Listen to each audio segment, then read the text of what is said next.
Halo teman-teman, selamat datang di senior saya. Di episode kali ini, aku ingin menceritakan cerita horor dari hewan. Ketika kalian memiliki waktu kosong, apa sih yang biasa kalian lakukan? Ada sebagian orang memilih pergi gym, atau bersepeda, atau bahkan naik gunung. Bagi teman-teman pecinta gunung, apa yang kalian persiapkan ketika naik gunung? Kalau seandainya kalian berencana naik gunung, apakah kalian sering mendengar cerita horor dari masing-masing gunung tersebut? Kalau kalian berencana mendaki Gunung Yu, gunung yang berada di Taiwan, cerita horor kali ini bisa menemani kalian ketika kalian mendaki Gunung Yu. Apa itu Gunung Yu? Gunung Yu adalah gunung tertinggi di Taiwan, dikenal sebagai Gunung Giok, atau Gunung Yi, atau Yusan, atau juga dikenal sebagai Gunung Nitaka selama pemerintahan Jepang, dengan ketinggian 3.952 meter atau hampir 13.000 kaki, menjadikan gunung tertinggi di Taiwan. Yusan atau Gunung Giok juga merupakan nama sebuah lokasi dari mitologi Tiongkok kuno, yaitu sebuah surga yang dikatakan sebagai rumah dari Ibu Suri dari barat, Peter Pan dari Gunung Yu. Apa yang pertama kali kalian dengar tentang Peter Pan? Mungkin dari kalian mengira Peter Pan yang dimaksud adalah wujud anak laki-laki yang baik hati, bisa terbang, dan tidak bisa benua meskipun sudah hidup ratusan atau bahkan ribuan tahun. Tapi, Peter Pan dari Gunung Yi memiliki gambaran berbeda dari yang kita pikirkan. Cerita ini cukup terkenal tidak hanya di antara pendaki gunung di Taiwan, tapi juga bagi penduduk Taiwan.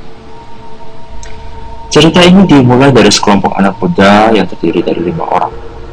Karena memiliki hobi yang sama, yaitu mendaki gunung, mereka sering janjian untuk mendaki gunung, dan tidak sedikit gunung yang telah mereka taklukkan. Pengalaman mereka soal mendaki gunung pun tidak perlu diragukan lagi. Mereka selalu memperhatikan hal-hal detail seperti perkiraan cuaca dan perlengkapan gunung. Ketika hari-hari dimulai, mereka mulai mendaki gunung. Bagi mereka, tentu saja itu hal yang mudah. Tapi, baru mendaki sekitar 300 meter, cuaca mendadak berubah dari cerah menjadi buruk.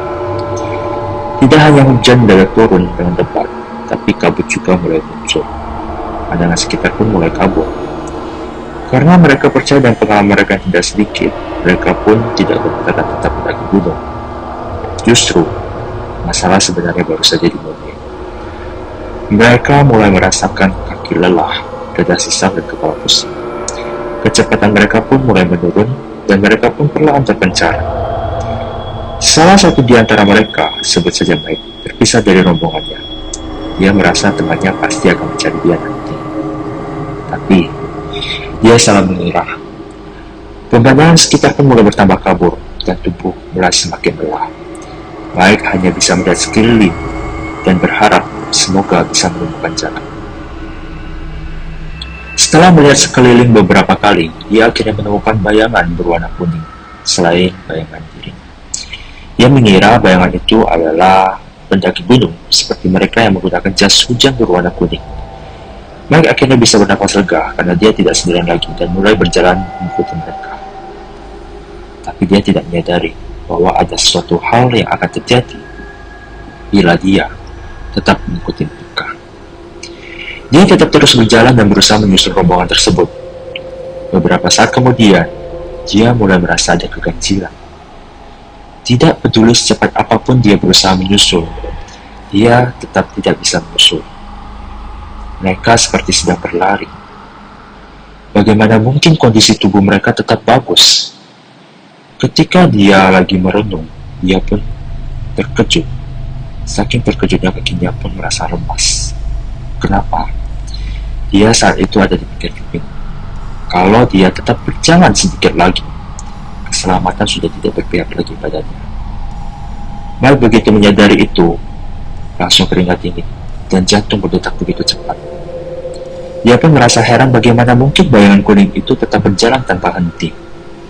Ketika Mike mencari bayangan tersebut menghilang tanpa jejak. Mike hanya terdiam membisu. Untungnya, tidak berapa lama kemudian, teman-teman Mike datang menyusul, dan dia bertanya, kenapa dia malah berjalan ke arah tebing. Ternyata selama ini dia tetap berada di rombongan, hanya saja dia seperti terhipnotis oleh hantu yang membuat dia terpisah dari rombongan. Mendengar cerita temannya, Mike pun menceritakan dari sudut pandang dia sendiri. Jadi, bayangan kuning selama ini apa? Setelah beberapa minggu, Mike pun baru mengetahui dari penulis sekitar dan internet bahwa bayangan kuning yang membawa dia hampir menjemput maut adalah Peter Pan dari gunung.